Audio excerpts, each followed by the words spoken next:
Hello friends, welcome to my YouTube channel. मेरा नाम है पूजा शाहू। आज हम बात करेंगे माइग्रेन के बारे में, जिससे अर्धकपाटी भी कहा जाता है। इनके कारण, लक्षण और इलाज के बारे में हम जानेंगे। पहले तो हम जानते हैं व्हाट इज माइग्रेन। माइग्रेन एक न्यूरोलॉजिकल मतलब हमारे दिमाग से रिलेटेड समस्या है, जिसमें पेशेंट को सिर में बहुत तेज दर्द होने लगता है। इस माइग्रेन के दर्द की वजह से पेशेंट की जो डेली का दिनचर्या है उसमें भी फर्क पड़ता है। माइग्रेन की प्रॉब्लम महिला और पुरुष दोनों में हो सकता है, लेकिन पुरुषों के मुकाबले में महिलाओं को यह प्रॉब्लम सबसे ज़्यादा देखा जाता है। माइग्रेन की जो प्रॉब्लम है यह 20 से लेकर 40 की उम्र में होने के चांसेस ज़्यादा होते हैं। अगर किसी पेशेंट को माइग्रेन की प्रॉब्लम है तो उन्हें 40 के बाद ये तकलीफ कम होने स्टार्ट हो जाती है। अब हम जानेंगे माइग्रेन के टाइप्स के बारे में। पहले तो आता है क्रॉनिक माइग्रेन। अगर पेशेंट को माइग्रेन का दर्द 15 दिनों से ज़्यादा दिनों तक के है तो उस कंडीशन को क्रॉनिक माइग्रेन कहा जाता है। उसके बाद आता है एब्डोमिनल माइग्रेन।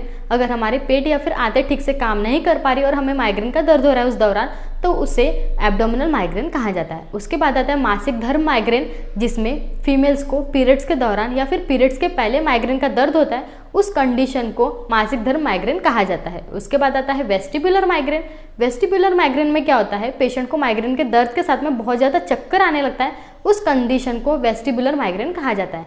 इसके अलावा हेमीप्लेजिक माइग्रेन और बैसिलेट माइग्रेन, ये दोनों टाइप्स के जो पेशेंट्स होते हैं वो बहुत कम देखे जाते हैं। कुछ पेशेंट्स को ऑरा के साथ में माइग्रेन आता है, तो कुछ पेशेंट को माइग्रेन का जो दर्द होता है वो ऑरा के बिना भी हो सकता है। अब हम जानेंगे माइग्रेन होने के कौन से कारण होते हैं। माइग्रेन एग्जैक्ट किस कारणों की वजह से हो रहा है वो बता नहीं सकते। माना जाता है कि जब हमारे दिमाग में जो नर्व सिग्नल्स है, केमिकल है और जो ब्लड वेसल्स हैं, इनमें कुछ वक्त के लिए बदलाव होने की वजह से हमें बहुत तेज सिर दर्द होने लगता है।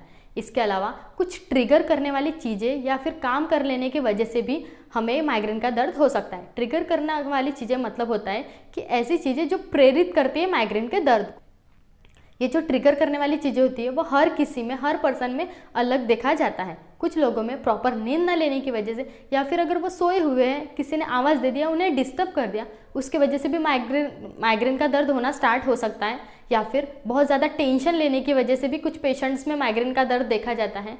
कुछ लोगों में देखा जाता है कि अगर उन्होंने बहुत ज़्यादा आवाज़ सुन लिए, या फिर अगर वो बहुत तेज़ धूप में चले गए, या बहुत ज़्यादा रोशनी देख लिए, या बहुत ज़्यादा गर्मी है, उस कंडीशन में भी माइग्रेन का दर्द हो सकता है। या फिर गर्भ निरोधक टैबलेट्स खाने से भी माइग्रेन का दर्द हो सकता है। कुछ पेशेंट्स में अगर उन्हें किसी चीज़ की स्मेल यानी गंध ले लिए, उसकी वजह से भी माइग्रेन का दर्द हो सकता है। या फिर ड्रिंक करना, सिगरेट पीना, या फिर बहुत ज़्यादा तीखा खाने की वजह से भी माइग्रेन का दर्द कुछ पेशेंट में देखा जाता है। या फिर बहुत ज़्यादा ट्रैवल करने की वजह से भी माइग्रेन का दर्द हो सकता है। या हार्मोनल चेंजेस होने की वजह से, या पीरियड्स के दौरान भी किसी को माइग्रेन का दर्द हो सकता है। ये जो माइग्रेन की प्रॉब्लम है ये जेनेटिक है। अगर मम्मी या पापा दोनों में से किसी को भी माइग्रेन है तो बच्चे को होने के 50% चांसेस होते हैं। डॉक्टर पेशेंट को माइग्रेन डायरी भी मेंटेन करने के लिए कह सकते हैं। माइग्रेन के दर्द के पहले उन्होंने कौन से काम किए थे, कौन सी चीज़ें खाए थे, या कौन सी दवाई चल रही थी, वो सब लिखने के लिए कहते हैं। इस डायरी मेंटेन करने से डॉक्टर को बहुत हेल्प होती है वो ट्रिगर को पहचानने के लिए, क्योंकि हर किसी में अलग ट्रिगर फैक्टर्स होते हैं जिसकी वजह से माइग्रेन का दर्द होता है। तो ये डायरी बहुत ज़्यादा हेल्प करती है। अब हम जानेंगे कि अगर हमें माइग्रेन हुआ है तो कौन से लक्षण दिखाई देते हैं। नॉर्मल जो सिर दर्द होता है वो महीने में एक आधी बार होता है, लेकिन जो माइग्रेन के पेशेंट को जो सिर दर्द होता है वह महीने में 3 से 4 बार हो सकता है, लेकिन स्टार्टिंग है तब। लेकिन अगर माइग्रेन बढ़ चुका है तो उन्हें हफ्ते में 3-4 बार होने लगेंगे। लेकिन अगर बहुत दिनों से है और बहुत ज़्यादा बढ़ चुका है, उस कंडीशन में महीने में उन्हें 15-15 दिनों तक भी दर्द हो सकता है। माइग्रेन में जो सिर दर्द होता है वो इतना ज़्यादा होता है कि पेशेंट बताते हैं कि उनका सिर फटने वाला है, इतना तेज़ दर्द होने लगता है। जो माइग्रेन का दर्द होता है उसके साथ में पेशेंट को जी मचलाना या फिर उल्टी आना भी हो सकता है। कुछ पेशेंट को उल्टी करने के बाद में ठीक फील होता है। बहुत ज़्यादा पेशेंट को चिड़चिड़ा फील होना। जनरली माइग्रेन का जो दर्द होता है वो आधे सिर में होता है, लेफ्ट या राइट में हो सकता है, लेकिन कुछ पेशेंट को फ्रंट में या फिर पूरा सिर भी दर्द कर सकता है।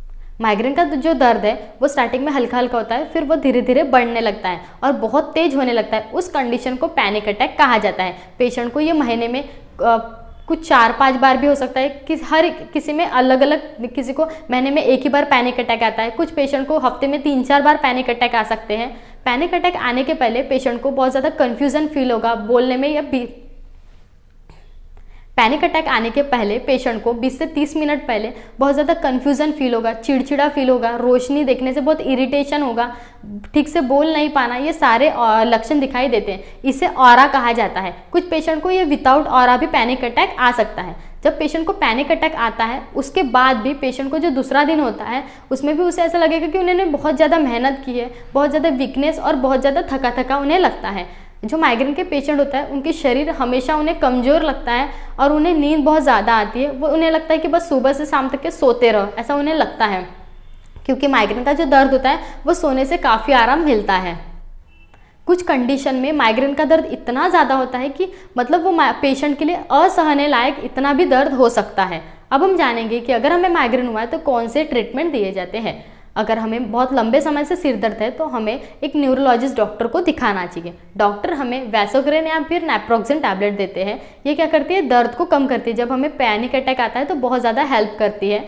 कुछ पेशेंट में नैप्रोक्सेन टैबलेट अच्छे से काम करता है तो कुछ पेशेंट में वैसोग्रेन टैबलेट अच्छे से काम करता है। लेकिन अगर ये दोनों ही टैबलेट्स काम नहीं करें तो उस कंडीशन में डॉक्टर ट्रामाडोल टैबलेट दे सकते हैं। लेकिन अगर ट्रामाडोल टैबलेट भी काम नहीं कर रही तो उस कंडीशन में हेडसेट करके टैबलेट आती है, वो टैबलेट दिए जाते हैं। अगर पेशेंट को बहुत लंबे समय से माइग्रेन का तकलीफ है और बहुत ज़्यादा बढ़ चुका है, उस कंडीशन में इन टैबलेट के साथ में डॉक्टर प्रोपेनॉल प्लस फ्लूनारिजिन टैबलेट देते हैं और उसके अगर कुछ कंडीशन में डॉक्टर डिवाल प्रोएक्स टैबलेट भी दे सकते हैं। ये जो दवाइयाँ होती है, इन दवाइयों से माइग्रेन को कंट्रोल में लाया जाता है। ये दवाई लेने से अगर हम कंटिन्यू डोज इसका कंप्लीट करते हैं तो हमें बहुत लंबे समय तक आराम मिल सकता है। लेकिन माइग्रेन का एलोपैथिक में परमानेंट इलाज नहीं है। यह टैबलेट सिर्फ सिम्टोमेटिक ट्रीटमेंट है। यह दवाइयाँ सिर्फ माइग्रेन का जो अटैक जो बहुत ज़्यादा बार आ रहा है उसे कम करती है और माइग्रेन को बहुत कंट्रोल में लेकर आती है। अगर हमें पैनिक अटैक आया है, अगर हम वो दर्द की दवा लेते हैं तो हमें बहुत कम रोशनी वाली जगहों पे जाके लेट जाना चाहिए। अगर नींद आ रही है तो बहुत अच्छी बात है, नींद आने से बहुत ज़्यादा पेशेंट को आराम मिलता है। अगर नींद नहीं भी आ रही है तो उन्हें लेटे रहना चाहिए। लेटे रहने से बहुत ज़्यादा माइग्रेन के पेशेंट को आराम मिलता है। और माइग्रेन के पेशेंट को हमेशा जो दर्द की दवा है वो एक टैबलेट हमेशा अपने पास में रखनी चाहिए, क्योंकि वो पैनिक अटैक कहीं भी आ सकता है। कभी भी वो दर्द इतना ज़्यादा स्टार्ट हो जाता है, उस कंडीशन में हमें बहुत ज़्यादा हेल्प करती है ये दवाई। नैप्रोक्सेन या फिर वैसोग्रेन टैबलेट, एक टैबलेट हम घर में अवेलेबल रख सकते हैं। अब हम जानेंगे डोज के बारे में। अगर बहुत लंबे समय से दर्द है तो उस कंडीशन में डॉक्टर नैप्रोक्सेन प्लस वैसोग्रेन टैबलेट को कंटिन्यू सुबह शाम 5 डेज के लिए लेने के लिए कहते हैं। प्रोपेनॉल प्लस फ्लूनारिजिन टैबलेट को सुबह एक लेने के लिए कहा जाता है। अगर पेशेंट को डिवाल्प्रोरिक्स टैबलेट दे रहे हैं तो उसे दोपहर में लेने के लिए कहा जाता है। ये कंटिन्यू उन्हें जो टैबलेट्स है जो दर्द की है वो 5 डेज के लिए दिया जाता है। उसके बाद जो बाकी टैबलेट्स है वो कंटिन्यू 1 महीने, 2 महीने या फिर 3 महीने या कुछ पेशेंट को 6 महीने के लिए भी दिया जाता है। अगर इस 6 महीने के दौरान अगर कभी भी दर्द होता है तो वो जो पेन किलर है बहुत ज़्यादा दर्द होने पर ही लेने के लिए कहा जाता है। इस तरह से माइग्रेन का ट्रीटमेंट दिया जाता है। फ्रेंड्स, अगर ये वीडियो इन्फॉर्मेटिव लगी हो तो please like, share and subscribe कीजिएगा। Thank you so much friend, मिलते हैं नेक्स्ट वीडियो में।